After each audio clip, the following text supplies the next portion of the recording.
तो चलेगा दोस्तों, एक बार स्वागत आपका मेरे यूट्यूब चैनल सरकारी नौकरी विद राहुल नेगी में। उम्मीद करता हूँ आप लोग स्वस्थ होंगे, स्वस्थ के साथ साथ मस्त होंगे।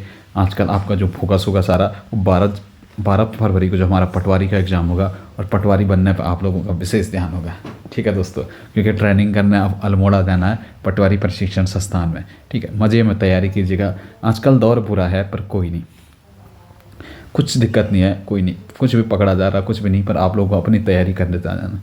साथ साथ जो भी दोस्त लोग नए या पुलिस वाले हैं जिन्होंने अच्छा स्कोर कर रखा है, एक बात है, एक ही मैसेज दूंगा उनको जिनका अच्छा स्कोर आया पुराने पेपर में कि आप ना तैयारी छोड़ना मत कहीं पे भी। जब तक आपको फाइनल ज्वाइनिंग नहीं मिल जाती ना तब तक तैयारी छोड़ना मत, क्योंकि उत्तराखंड में यहाँ ऐसा सीन है ना, कोई भरोसा नहीं किसी भी नौकरी का कब हाथ से जा सकती है। क्योंकि पहले हम पे भी 3 नौकरियां थी, लगता था कि कहीं ना कहीं तो ज्वाइन ही कर लेंगे, लेकिन स्थिति बहुत बुरी चल रही है। इसलिए ना तैयारी लगातार, जब तक ज्वाइन ना हो जाए तब तक छोड़ना नहीं, जब तक डिपार्टमेंट ना मिल जाए तब तक तैयारी छोड़नी नहीं। चलिए, हम पे प्रीवियस ईयर का आज पेपर था, थोड़ा प्रीवियस ईयर के कुछ टॉप 25 क्वेश्चन देखेंगे और इस सीरीज़ को भी शुरू करता हूँ। पहला क्वेश्चन आप लोग के स्क्रीन के सामने है। क्वेश्चन क्या कह रहा है हम पे, भारत में न्यायिक पुनरावलोकन, या मैं सीधा सीधा कह दूं जुडिशल रिव्यू की शक्ति का प्रयोग किसके द्वारा किया जाता। न्यायिक पुनरावलोकन आपको पता ही है, न्यायिक पुनरावलोकन आर्टिकल 13 में मुख्यतः देखें तो न्यायिक पुनरावलोकन किस में हमारा आर्टिकल 13 अनुच्छेद 13 अनुच्छेद 32 अनुच्छेद 226, ठीक है, अनुच्छेद 137, इन सारे आर्टिकलों में हमारा क्या न्यायिक पुनरावलोकन है। तो न्यायिक पुनरावलोकन जो होता हमारा दोनों न्यायालयों में, कहाँ पे, सर्वोच्च न्यायालय में भी और सुप्रीम कोर्ट में भी हमारा, तो सर्वोच्च न्यायालय में भी और हाई कोर्ट में भी हमारा क्या होता है जुडिशल रिव्यू हो सकता है, इन आर्टिकलों के थ्रू हो सकता है। ठीक है, अभी देखना सुप्रीम कोर्ट पे देखना, तो अभी हमारे जो मुख्य न्यायाधीश है वो कौन है, चंद्रचूड़ है। इसके साथ साथ उत्तराखंड के देखना तो कौन है, विपिन सांघी। ठीक है, विपिन सांघी। सुप्रीम कोर्ट के बारे में बात करूं तो सुप्रीम कोर्ट की जो अभी स्ट्रेंथ है वो क्या हमारा 33+1, टोटल कितने जज हैं 34 है, 30 एक मुख्य न्यायाधीश 33 अन्य न्यायाधीश हैं। ठीक है, उत्तराखंड का देखना तो उत्तराखंड का हमारा क्या चल रहा है 8+1+2, तो 8 क्या हम एक अन्य हमारा एक क्या है मुख्य न्यायाधीश, 8 अन्य है, 2 हमारे क्या तदर्श न्यायाधीश है, टोटल 11 न्यायाधीश हैं। ठीक है, बढ़िएगा अगले क्वेश्चन पे। अगला क्वेश्चन हम पे क्या कहता है, राज्य की संचित निधि का संचालन किसके द्वारा किया जाता है। राज्य की जो संचित निधि होती है हमारी, उसका संचालन किसके द्वारा किया जाता है, तो सीधा सीधा ऑप्शन ए देखना हमारा राज्य के राज्यपाल द्वारा, ऑप्शन बी देखना राज्य का मुख्यमंत्री द्वारा, ऑप्शन सी देखना राज्य के वित्त मंत्री द्वारा, और ऑप्शन डी देखना इन नन ऑफ दीज। ठीक है, तो राज्य के जो हमारा संचित निधि का संचालन किया जाता है वो इनमें से आना था नन ऑफ दीज, राज्य विधानमंडल द्वारा। किसके द्वारा किया जाता है, राज्य विधानमंडल द्वारा। ठीक है, राज्य विधानमंडल का उल्लेख हम पे कहाँ पे मिलता, तो आर्टिकल 168 में, अनुच्छेद 168 में हमें राज्य विधानमंडल का उल्लेख मिलता है। 169 में हमें विधान परिषद का, और 170 में हमें किसका उल्लेख मिलता है, तो विधानसभा का उल्लेख मिलता है। इसके साथ साथ अगर ये क्वेश्चन इस भाषा में ना आके थोड़ा क्वेश्चन का पैटर्न चेंज हो जाता, अगर यहाँ पे संचित निधि की जगह ये कह देता आकस्मिक निधि, राज्य की आकस्मिक निधि का संचालन किसके द्वारा किया जाता है, तो वहाँ पे आपका सीधा सीधा आंसर क्या होना था, राज्य के राज्यपाल द्वारा आकस्मिक निधि का क्वेश्चन क्या किया जाता, संचालन किया जाता। या इसी फॉर्मेट में यहाँ पे राज्य की जगह हमारा यहाँ पे आता राष्ट्र आ जाता, देश की, या यहाँ पे ऐसा था देश, या देश की संचित निधि का संचालन किसके द्वारा किया जाता, तो वहाँ पे आपका आंसर क्या होता हमारा, संसद द्वारा। ठीक, देश की संचित निधि का संचालन किसके द्वारा किया जाता, तो सीधा सीधा हमारा क्या था, संसद द्वारा। अगर आता देश की आकस्मिक निधि का संचालन किसके द्वारा किया था, आकस्मिक निधि हमारा क्या था, प्रेसिडेंट, राष्ट्रपति द्वारा किया जाता है। ठीक है, इसके साथ साथ अगर यहाँ से क्वेश्चन बनने के चांसेस आएंगे, संचित निधि आर्टिकल किसमें, तो आर्टिकल 266 में हमारी क्या है, संचित निधि आती है। ठीक है, अनुच्छेद 266 में हमारी क्या आएगी, तो संचित निधि आएगी। अगर आकस्मिक निधि की बात करूं तो 267 में हमारे क्या था, आकस्मिक निधि थी। अगर यहाँ पे 266 ए में आता तो 266 ए में हमारा क्या था, राज्य संचित निधि का क्या मिलता है, पे उल्लेख मिलता है। बढ़िएगा फटक से अगले क्वेश्चन पे। अगला क्वेश्चन हम पे क्या कहता है, निम्न में से कौन एक क्षेत्रीय परिषदों का लक्षण नहीं है। क्षेत्रीय परिषदें देखना तो क्या, पहला संवैधानिक निकाय, ऑप्शन ए दिख रहा संवैधानिक निकाय। संवैधानिक निकाय क्या होता है? जिनका उल्लेख 26 जनवरी 1950 जो संविधान लागू किया गया था उसमें था, या सीधा सीधा मैं कहूं तो संविधान में जिसका उल्लेख था। तो क्या क्षेत्रीय परिषदों का उल्लेख संविधान में था? ना ना ना, क्षेत्रीय परिषदों का उल्लेख 1956 में जो हमारा पुनर्गठन अधिनियम था इसमें किया गया था। तो क्षेत्रीय परिषद हमारे संवैधानिक निकाय तो नहीं है, पहला तो हमारा गलत है। ठीक है, दूसरा देखना 5 क्षेत्रीय परिषदों की स्थापना राज्य पुनर्गठन अधिनियम 1956 के अंतर्गत की गई। बिल्कुल सही बात है, 5 क्षेत्रीय परिषद हमारे कब 1956 के अधिनियम राज्य पुनर्गठन अधिनियम के अंतर्गत की गई थी। उनमें देखा था हमने उत्तर देखा था, दक्षिण देखा था, पूर्व देखा था, पश्चिम देखा था, साथ साथ मध्य देखा था। तो 5 ये थी। 1971 में हमारी 6वीं क्षेत्रीय परिषद बनती है। ये क्या बनती है? उत्तर पूर्व। ठीक है, फिर इसके बाद अगला देखना, अगला क्वेश्चन कह रहे हैं यद्यपि चंडीगढ़ राज्य नहीं है फिर भी एक क्षेत्रीय परिषद में शामिल है। बिल्कुल सही बात है, चंडीगढ़ राज्य नहीं है लेकिन हमारा क्या यूनियन टेरिटरी तो है, तो ये यहाँ एक क्षेत्रीय परिषद में ये भी शामिल है। यह एक परामर्शदायी संस्था है। तो ठीक है, ऑप्शन डी भी हमारा बिल्कुल सही है। जो हमारा गलत बनना था तो ऑप्शन ए था, संवैधानिक निकाय नहीं था। ठीक है, इसके साथ साथ कभी भी आएगा क्षेत्रीय परिषदों का गठन कौन करता है। यहाँ पे इस एक क्वेश्चन को इस प्रकार से 2 प्रकार से ये घुमा सकता क्वेश्चन को। क्वेश्चन क्या घुमाएगा? या तो पूछेगा गठन कौन करता है, या पूछेगा इसके मुख्य कौन होता है। ठीक है, गठन करेगा क्षेत्रीय परिषदों का कौन? राष्ट्रपति। जो प्रमुख होगा क्षेत्रीय परिषदों का वो कौन होगा? हमारा प्रधानमंत्री। सॉरी, प्रधानमंत्री नहीं, गृह मंत्री। क्षेत्रीय परिषदों का जो अध्यक्ष होता है वो कौन होता है? हमारा गृह मंत्री। अगर गठन आएगा तो राष्ट्रपति। इसके साथ साथ आपने एक चीज और देखी है, अंतरराज्यीय परिषद है। अंतरराज्यीय परिषद है। तो अंतरराज्यीय परिषदों का उल्लेख एक तो आर्टिकल 263 में मिलता है। फिर हमने देखा था सरकारी आयोग की सिफारिश पे 1990 में अंतरराज्यीय परिषदों का गठन किया जाता। अगर कभी भी आएगा अंतरराज्यीय परिषदों का गठन कौन करता है, तो सीधे सीधे वहां पे भी आपको याद रखना अंतरराज्यीय परिषदों का गठन भी कौन? राष्ट्रपति करता है। ठीक है, अंतरराज्यीय परिषदों का अध्यक्ष कौन होता है, तो वहां पे आपको याद रखना गृह मंत्री ना होकर वहां पे कौन? प्रधानमंत्री अंतरराज्यीय परिषदों का क्या होता है? हमारा अध्यक्ष होता है। ठीक है, बढ़िएगा अगले क्वेश्चन की ओर। अगला क्वेश्चन हम पे क्या कहता है? पिछड़ी जाति आयोग के सभापति कौन थे? ठीक है, प्रथम पिछड़ी जाति आयोग के प्रथम सभापति कौन थे? तो आपको सीधे सीधे याद रखना काका साहब कालेकर क्या थे? हमारे प्रथम पिछड़ी जाति आयोग के कहते हैं हम पे अध्यक्ष थे। ठीक है, तो पहला कौन था? हमारा काका साहब कालेकर थे। ठीक है, अगर आएगा काका साहब कालेकर जो प्रथम कब का था, तो 1955 का। इसके साथ साथ दूसरा भी देखा था हमने 1978 में जब यहाँ पे एनडीए की सरकार बनती है तो बिंदेश्वरी पाठक मंडल की अध्यक्षता में क्या दूसरा क्या बनता? हमारा पिछड़ी जाति आयोग आता। अगर कभी भी आएगा, अब थोड़ा इस पैटर्न पे चेंज आएगा, यहाँ पिछड़ी जाति आयोग।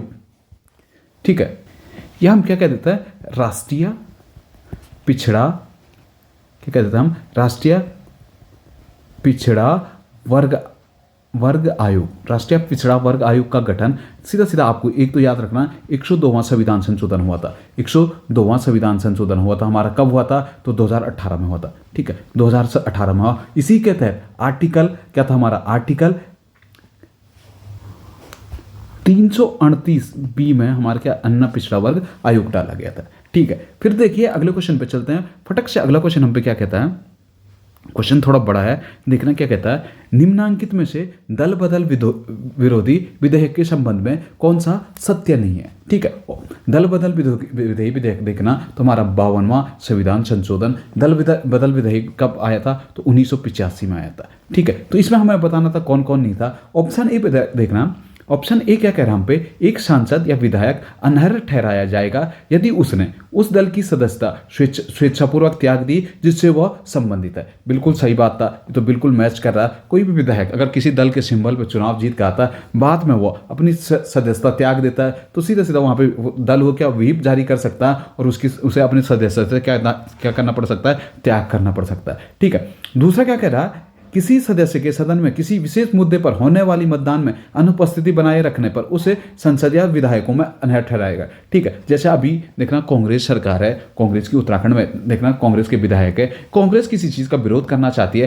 तो ये क्या एक व्हिप जारी कर देती कि जहाँ पे आपको उपस्थित करना होता और जो सरकार पेश कर रही है उसके विरोध में मतदान करना। अगर कोई विधायक इस व्हिप के विरोध के मतदान नहीं करता, उस दिन उपस्थित रहता है, तो उस दिन क्या उसके विरोध व्हिप जाके उसकी क्या दल बदल के तहत उस पर कार्रवाई की जा सकती है और उसे अपनी क्या सदस्यता खोनी पड़ सकती है। तो ऑप्शन बी भी हमारा बिल्कुल सही था। तीसरा क्या कह रहा है? किसी सदस्य को अनर्ह नहीं ठहराया जाएगा यदि राजनीतिक दलों का समावेश होता है। बिल्कुल सही बात है, जैसे दो दल आपस में मिलना चाहते हैं, जैसे हमने देखा समाजवादी दल और बसपा आपस में मिल गए, दोनों में समन्वय हो गया, तो वहां पे हमारा दल बदल कानून नहीं लगेगा। ठीक है। तीसरा देखना, लोकसभा के सभापति को अनर्ह नहीं ठहराया जाएगा यदि वो बाद में किसी अन्य राजनीतिक दल का सदस्य बन जाता। ना ना ना ना, अगर किसी दल पे चुनाव जीत कार का तो उसे हमेशा अनर्ह ही ठहराया जाएगा, चाहे वो लोकसभा का सदस्य हो चाहे कोई भी हो। तो ऑप्शन डी हमारा बिल्कुल गलत था। इसे भी दल बदल के अंतर्गत ये भी आएगा या लोकसभा अध्यक्ष भी। ठीक है, बढ़िया अगले क्वेश्चन की ओर। अगला क्वेश्चन हम पे क्या कहता है, निम्नलिखित में से कौन सा राज्य तथा स्थानीय शासन के बीच राजस्व बंटवारे के लिए उत्तरदायी है? ऑप्शन ए दिख रहा है आपको मुख्यमंत्री, ऑप्शन बी दिखना, ऑप्शन सी दिखना राज्य वित्त आयोग, ऑप्शन बी दिखना राज्यपाल और ऑप्शन डी दिखना क्या नन ऑफ दिस। तो हमें मुझे बताना था कौन सा इन दोनों के बीच बंटवारा करेगा। तो कौन सा इन दोनों के बीच बंटवारा, ये करता हमारा राज्य वित्त आयोग। ठीक है, राज्य वित्त आयोग। उत्तराखंड में देखना तो पहला राज्य वित्त आयोग बना था आर के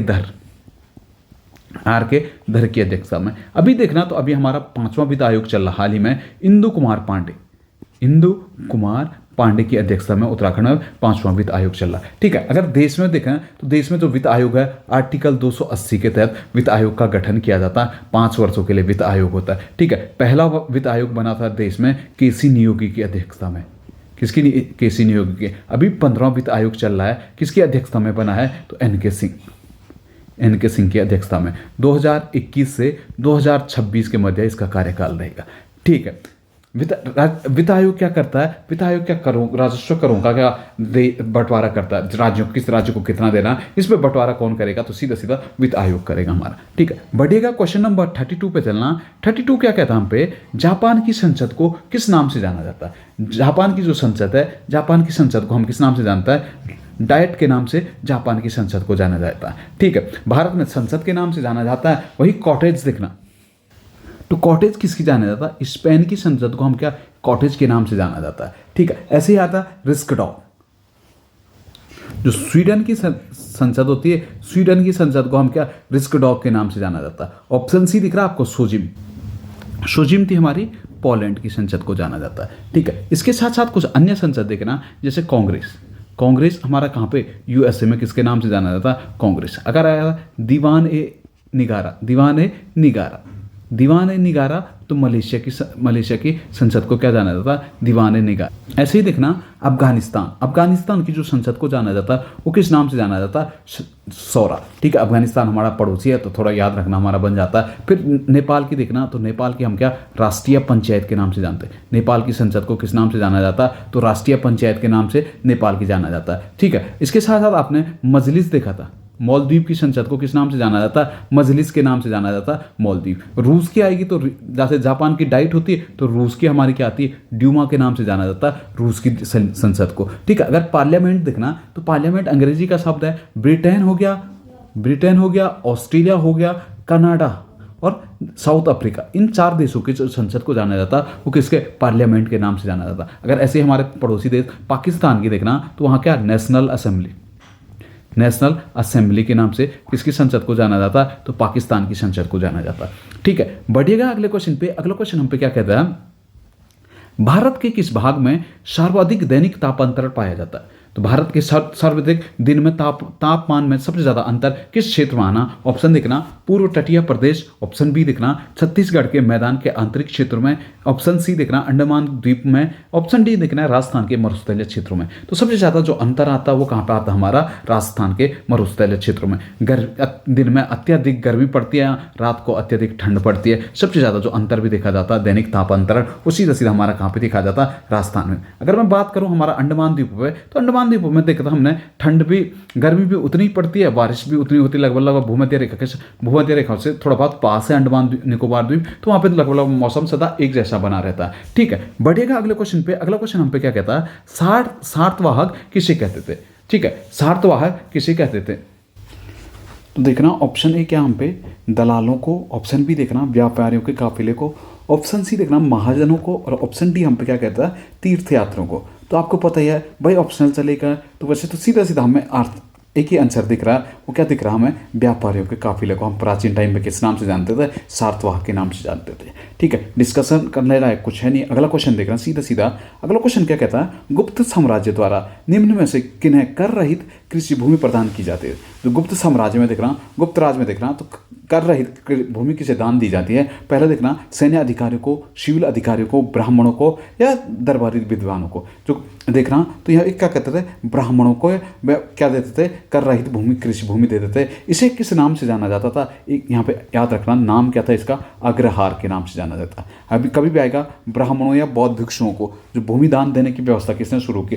उल्लेख पहला कहाँ से मिलता है? तो आपने देखा सतकर्णी प्रथम, सतकर्णी प्रथम कहाँ पे एक अभिलेख मिला था? नानाघाट अभिलेख, नानाघाट अभिलेख। इसी में क्या बौद्ध भिक्षुओं और ब्राह्मणों को भूमि दान देने का प्रथम उल्लेख मिलता है। ठीक है, फटक से अगला क्वेश्चन देखना। अगला क्वेश्चन क्या कहता है? किस वंश के राजाओं ने खजुराहो स्थित मंदिरों का निर्माण किया था? ऑप्शन ए दिख रहा बघेल, ऑप्शन बी दिख रहा पंवार, ऑप्शन सी दिख रहा चंदेल, ऑप्शन डी दिख रहा बुंदेला। तो सीधा सीधा आपको याद रखना है, जो हमारा खजुराहो मंदिर बनाए थे ये किसने बनाए थे? चंदेलों ने बनाए थे। ठीक है, ऐसे ही आता हमारा राष्ट्रकूट ने भी एक मंदिर बनाया था, राष्ट्रकूट। ठीक है, राष्ट्रकूट उन्हें कौन सा बनाया था? तो एलोरा का कैलाश मंदिर किसने बनाया था? कृष्ण प्रथम ने बनाया था। सीधा सीधा किसने? तो राष्ट्रकूटों ने बनाया था। ऐसे ही आपने देखा जो हमारे नरसिंह देव बर्मन थे, यह मामल के नाम से देना था रथ मंदिर। रथ मंदिर का निर्माण किसने किया? तो नरसिंह देव बर्मन मामल ने किया था। इसके साथ साथ अगर आता हमारा कंदारिया महादेव, कंदारिया महादेव का निर्माण किसने किया? तो दंगदेव।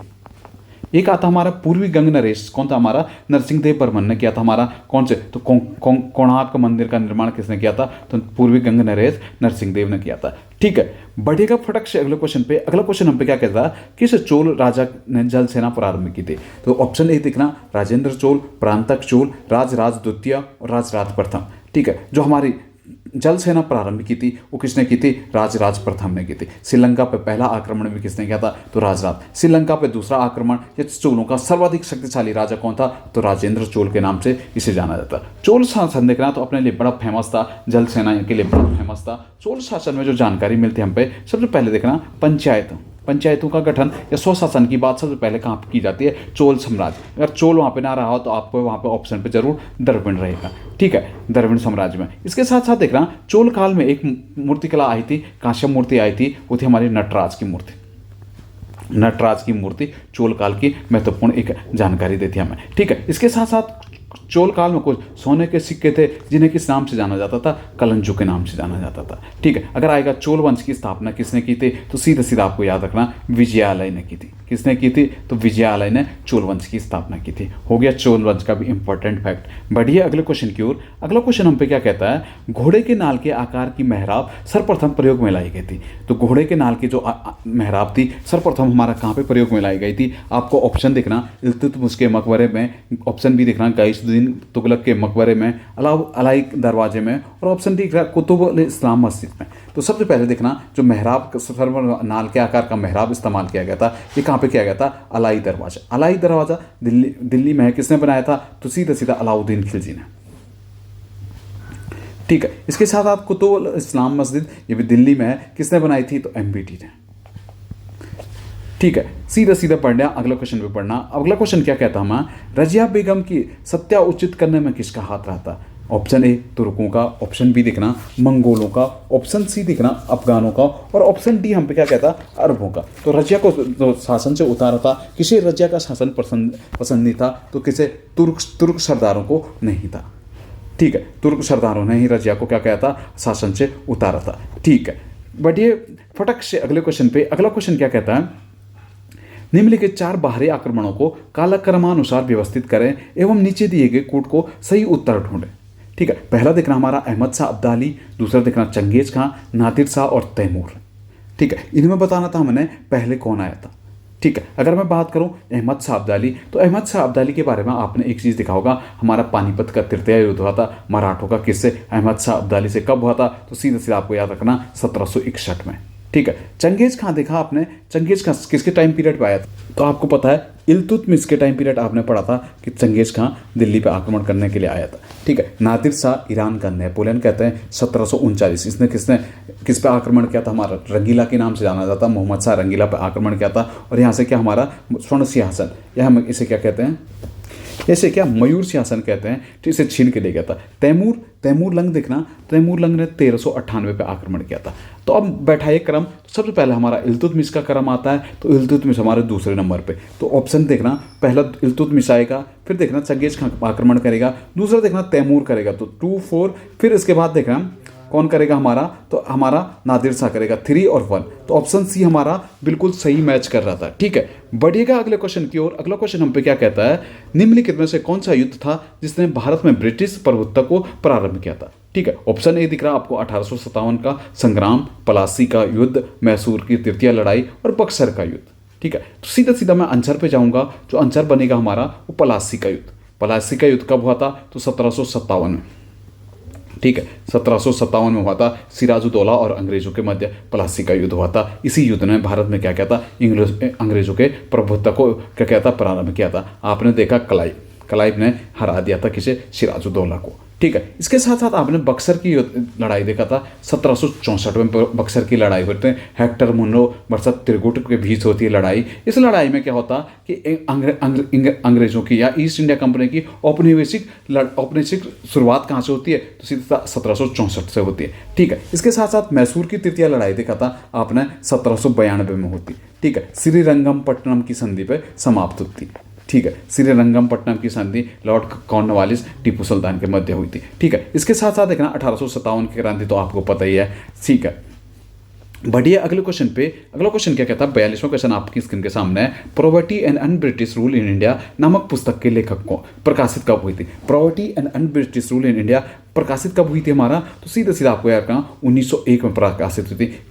किसकी पुस्तक है, सीधा सीधा आपको लिखना दादा भाई नेहरू जी। अगर आएगा भारत में पहली बार किसने प्रति व्यक्ति आय की गणना की थी, तो इसी पुस्तक में की थी। किसने की थी? दादा भाई नेहरू जी ने की थी, ठीक है। दादा भाई नेहरू जी को भारत का वयोवृद्ध नेता के नाम से भी जाना जाता है, grand old man of India के नाम से भी किसे जाना जाता है, तो दादा भाई नेहरू जी को ही जाना जाता है, ठीक है। 1901 की एक और बात है, 1901 में गांधी जी ने पहली बार कांग्रेस के किसी सम्मेलन में भाग लिया था, तो वो सम्मेलन कौन सा था हमारा, 1901 का वो सम्मेलन था, ठीक है। बढ़िया अगले क्वेश्चन पे। अगला क्वेश्चन हम पे देखना 1857 में बरेली में विद्रोह का नेता कौन था? 1857 में जो बरेली में विद्रोह का नेता था वो कौन था हमारा, तो सीधा सीधा याद रखना खान बहादुर खान। कौन था हमारा बरेली से? खान बहादुर खान। अगर कुंवर सिंह की बात आएगी तो सीधा सीधा बिहार रख देना, बिहार, या मैं क्या कह दूं जगदीशपुर से। अहमदुल्ला तो कहाँ से था हमारा, फैजाबाद से था, ठीक है। झांसी से कौन था, तो रानी लक्ष्मीबाई कहाँ से थे हमारी, झांसी से थे। दिल्ली से कौन था हमारा,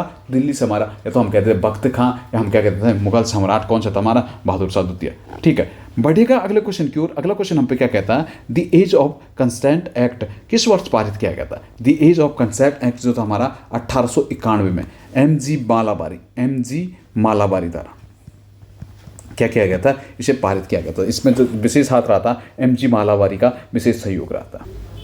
क्या इसे हिंदी में कहूँ मैं तो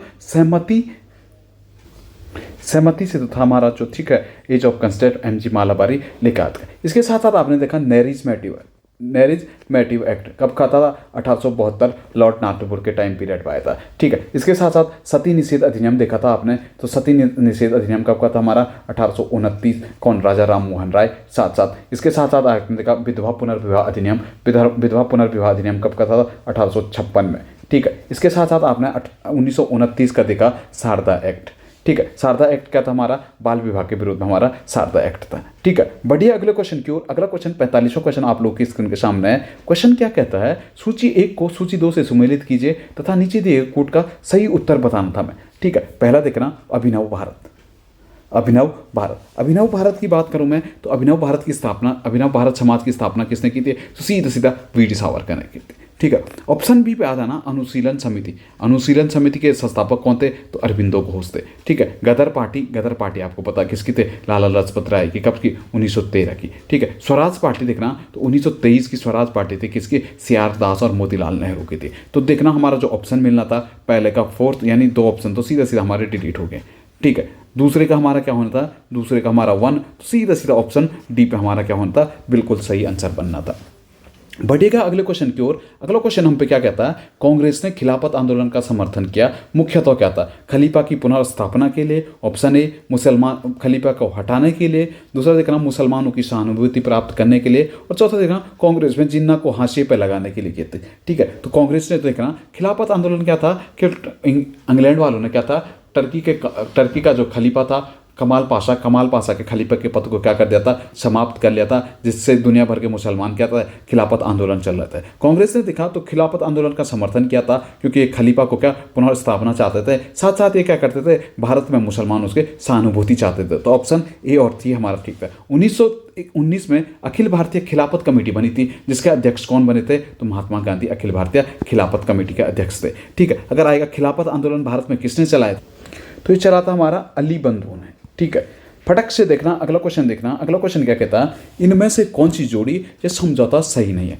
पहला देखना लखनऊ समझौता, लखनऊ सुमेलित है, सॉरी हमें बताना था कौन सा हमारा सही सुमेलित है। लखनऊ समझौता 1916 में हुआ था, बिल्कुल सही बात है। दूसरा देखना Gandhi Irwin pact, Gandhi Irwin pact 1932 ना होके 5 मार्च, बाई डेट याद रखना, 5 मार्च 1931 को गांधी इरविन पैक्ट होता। शिमला समझौता देखना, तो शिमला समझौता 1945 में हुआ था हमारा, या हम क्या कहते हैं 1972 में भी हमारा कौन था, शिमला समझौता।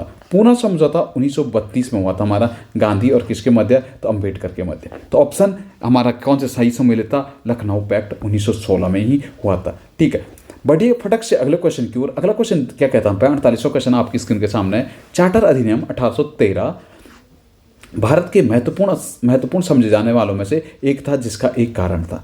ठीक है, इस ऑप्शन ए देखना, इसने ईसाई मिशनरियों द्वारा भारत में प्रचार पर रोक लगाई, ना ना ना ना, ये तो नहीं था। ठीक है, दूसरा देखना भारत के औद्योगिकरण पर जोर दिया, ना ये भी नहीं था। तो ऑप्शन सी देखना, इसके द्वारा भारतीयों को शिक्षा में वित्तीय प्रावधान किया गया था। ठीक है, 1813 में क्या कहता, इसमें 1 लाख रुपए का निवेश किया गया था, जो किस पे खर्च होना था, शिक्षा पे होना था। तो ऑप्शन सी तो हमारा क्या था, बिल्कुल सही कारण था। ठीक है, इसके साथ साथ इसने क्या किया था, भारत में व्यापार का एकाधिकार खत्म कर दिया था। अब ईस्ट इंडिया कंपनी को केवल 2 ही चीज़ों पे एकाधिकार दिया गया था, वो चीन और चाय पे व्यापार पे क्या था, एकाधिकार दिया था। बाकी सारे इंग्लैंड वालों को व्यापार की खुली छूट दे दी थी, किसने, तो 1813 के अधिनियम ने दी थी। बढ़िएगा अगले क्वेश्चन पे।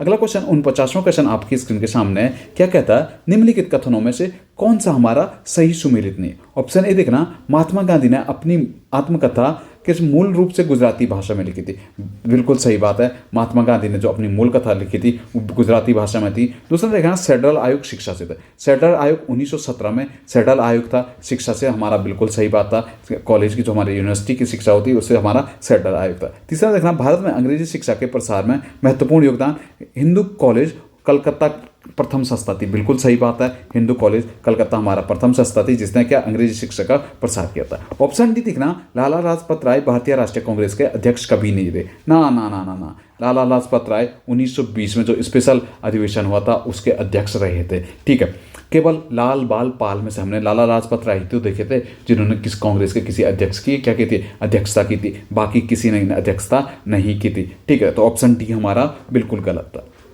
बढ़ेगा अगले क्वेश्चन पे, और आज का अंतिम क्वेश्चन है दोस्तों आप लोगों के बीच। क्या कहता है, सूची 1 को सूची 2 से सम्मिलित कीजिए तथा नीचे दिए गए कूट का सही उत्तर चुने। असहयोग आंदोलन, असहयोग आंदोलन कब हुआ था, तो 1920 में हमारा असहयोग आंदोलन था। संविधान अवज्ञा आंदोलन या नमक आंदोलन हमारा 1930 में हुआ था। कांग्रेसी मंत्रिमंडल, जब चुनाव हुए थे 1935 के बाद, तो 1937 में कांग्रेस के क्या बने थे, मंत्रिमंडल बने थे। संयुक्त प्रांत में देखा था हमने, जीबी पंत की अध्यक्षता में मंत्रिमंडल बने थे। भारत छोड़ो आंदोलन, क्विट इंडिया मूवमेंट 1942 का चला था। तो देखना जो कूट हमारा सही बैठना था, पहले का 4 तो एक ही ऑप्शन में दिख रहा, सीधा सीधा हमें आंसर मिल गया था।